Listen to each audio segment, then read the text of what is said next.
Assalamualaikum warahmatullahi wabarakatuh. Perkenalkan, nama saya Muhammad Iqbal Aziz, NIM 1521136.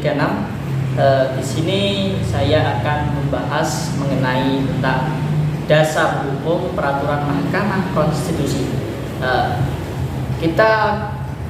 Pertama kita bahas dulu. Pada umumnya berbicara tentang Mahkamah Konstitusi.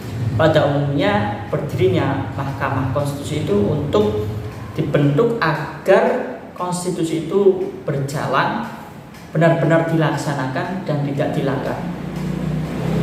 Dengan salah satu wewenang Mahkamah Konstitusi adalah menguji undang-undang terhadap undang-undang dasar. Amanat dari terbentuknya Mahkamah Konstitusi diamanatkan dalam pasal 24C Undang-Undang Dasar 1945. Kemudian dibentuk peraturan Undang-Undang Nomor 24 Tahun 2003 mengenai Mahkamah Konstitusi. Kemudian Undang-Undang Nomor 8 Tahun 2011 tentang perubahan Undang-Undang Nomor 24 Tahun 2003 mengenai Mahkamah Konstitusi, dan selain itu Undang-Undang Nomor 7 Tahun 2020 juga perubahan atas Undang-Undang Nomor 24 Tahun 2003 tentang Mahkamah Konstitusi. Dari itu pasal 24C Undang-Undang Dasar 1945, Undang-Undang Nomor 24 Tahun 2003, Undang-Undang 8 Tahun 2011, dan Undang-Undang Nomor 7 Tahun 2020 itu merupakan dasar hukum pengaturan Mahkamah Konstitusi. Mengenai kedudukan Mahkamah Konstitusi, kita tahu bahwa dalam negara Indonesia itu ada pembagian kekuasaan yang biasa kita sebut atau kita dengar adalah namanya dengan trias politika, yang mana trias politika itu terdiri dari eksekutif, yudikatif, dan legislatif. Kalau berbicara mengenai Mahkamah Konstitusi, di mana kedudukan Mahkamah Konstitusi itu berada?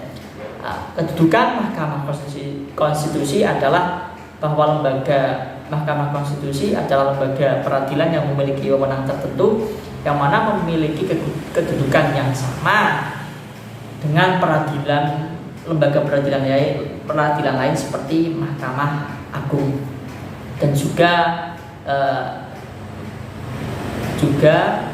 dengan Komisi Yudisial.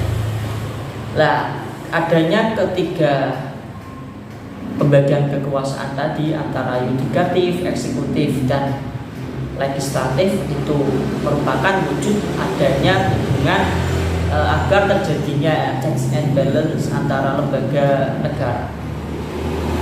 Selain itu, fungsi Mahkamah Konstitusi adalah salah satunya diantaranya adalah sebagai pengawal konstitusi, yang mana kita tahu konstitusi adalah hukum tertinggi dalam sebuah negara, yang mana kita harus memastikan bahwa konstitusi itu benar-benar dilaksanakan dan tidak dilanggar. Maka itu merupakan fungsi dari Mahkamah Konstitusi. Selain itu adalah fungsi sebagai pengawal atau penjaga hak asasi manusia. Juga sama, dalam negara kita kan banyak mengatur tentang hak-hak manusia. Dalam hal tersebut juga harus dikawal apakah hak-hak tersebut agar tidak bertentangan dengan Undang-Undang Dasar. Selain itu sebagai penjaga demokrasi, pengawal demokrasi. Dan salah satunya juga fungsi Mahkamah Konstitusi adalah sebagai pengawal ideologi negara kita. Selanjutnya adalah mengenai wewenang dari Mahkamah Konstitusi. Tadi kita kan sudah tahu bahwa dasarnya adalah salah satunya pasal 24C Undang-Undang Dasar tahun 1945. Nah, pasal tersebut pada ayat 1 pasal 24 C ayat 1 menerangkan bahwa yang pertama, wewenang Mahkamah Konstitusi adalah mengadili pada tingkat pertama dan terakhir, dan itu bersifat final, menguji undang-undang terhadap undang-undang dasar. Contohnya yang kemarin adalah pengujian tentang batas usia calon presiden dan wakil presiden. Nah, itu merupakan hasil dari salah satu wewenang tadi, menguji undang-undang terhadap undang-undang dasar. Yang kemudian fungsi wewenang kedua dari Mahkamah Konstitusi adalah memutus sengketa antara lembaga negara yang mana lembaga negara tersebut memiliki kewenangan yang diatur dalam undang-undang. Kita tahu bahwa lembaga negara di Indonesia itu banyak sekali. Nah, apabila terjadi konflik atau sengketa antar lembaga negara, nah maka yang berhak memutus perkara atau mengadili sengketa tersebut adalah Mahkamah Konstitusi. Itu merupakan wewenang yang kedua. Selanjutnya, wewenang yang ketiga adalah memutus mengenai pembubaran partai politik. Nah, itu juga wewenang dari Mahkamah Konstitusi dengan melihat berbagai pandangan apabila satu mungkin dari parpol tersebut melanggar ideologi, bertentangan dengan ideologi negara kita, melanggar undang-undang dasar atau tidak sesuai dengan undang-undang dasar 1945. Yang terakhir, fungsi keempat adalah fungsi kewenangan dari Mahkamah Konstitusi yang keempat adalah memutus sengketa hasil pemilu. Nah, itu merupakan wewenang dari Mahkamah Konstitusi. Apalagi yang keempat tadi, memutus sengketa hasil pemilu, yang mana baru kemarin kita melaksanakan pemilu, yang mungkin nanti jika ada sengketa hasil dari pemilihan pemilu itu bisa diajukan ke Mahkamah Konstitusi. Contoh yang lain juga pada tahun 2021 itu banyak sekali masuk permohonan pengujian permohonan sengketa hasil pemilu mengenai pemilihan kepala daerah baik bupati maupun gubernur. Nah, itu merupakan tadi adalah wewenang Mahkamah Konstitusi.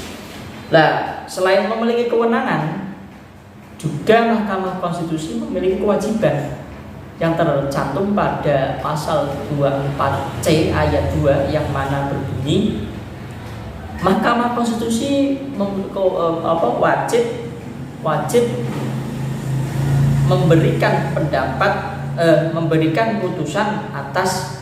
memberikan putusan atas pendapat DPR apabila ada dugaan pelanggaran terhadap presiden maupun wakil presiden.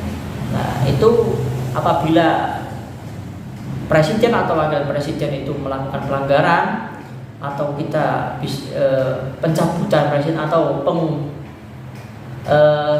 atau bahasanya itu pemakzulan presiden atau calon atau wakil presiden, itu merupakan kewajiban MK apabila ada dugaan tersebut. Nah, dugaan tersebut itu apa saja perbuatan yang bisa dikatakan melanggar presiden atau wakil presiden itu bisa dikatakan melanggar, itu juga tercantum pada pasal 7 Undang-Undang Dasar 1945. Semisal ada contohnya ada mengkhianati negara, presiden dan wakil presiden melakukan korupsi, melakukan tindak pidana yang berat, itu bisa apabila presiden atau wakil presiden itu terbukti melanggar, maka yang memutus adalah Mahkamah Konstitusi. Selain itu, pasal 24C ayat 3 mengatur bahwa Mahkamah Konstitusi itu terdiri dari 9 hakim, yang mana 9 hakim itu diputuskan oleh presiden, yang putusan tersebut hakim tersebut itu atas usulan dari yang pertama 3 hakim dari DPR, yang kedua 3 hakim dari Mahkamah Agung, yang ketiga 3 hakim dari presiden. Selain itu, Mahkamah Konstitusi pada pasal 24C ayat ayat 4 yang mana menjelaskan syarat-syarat yang mana wakil dan ketua Mahkamah Konstitusi dipilih dari dan oleh hakim konstitusi. Kemudian pasal 5 pasal 24C ayat 5 mengatur syarat hakim konstitusi adalah yang memiliki integritas dan kepribadian yang tidak tercela, adil, dan memiliki wawasan negarawan, yang memiliki wawasan tentang konstitusi, ketatanegaraan, dan tidak sedang merangkap jabatan sebagai pejabat negara. Dan yang keenam, pasal 24C ayat 6 mengatur bahwa diangkat atau diberhentikannya hakim konstitusi itu diatur dalam hukum acara, Mahkamah Konstitusi, peraturan perundang-undangan, dan lain sebagainya. Nah, mungkin itu sedikit yang saya bisa sampaikan mengenai Mahkamah Konstitusi, yang pada dasarnya bisa kita simpulkan dasar dari pengaturan Mahkamah Konstitusi adalah tadi yang pertama pasal 24C Undang-Undang Dasar 1945, kemudian Undang-Undang Nomor 24 Tahun 2003 tentang Mahkamah Konstitusi, dan Undang-Undang Nomor 8 Tahun 2011 tentang perubahan Undang-Undang Nomor 24 Tahun 2003, dan Undang-Undang Nomor 7 Tahun 2020 juga perubahan atas Undang-Undang Nomor 24 Tahun 2003 tentang Mahkamah Konstitusi. Seperti itu, mungkin cukup sekian dari saya, kurang lebihnya mohon maaf jika ada kesalahan dan kekurangan. Assalamualaikum warahmatullahi wabarakatuh.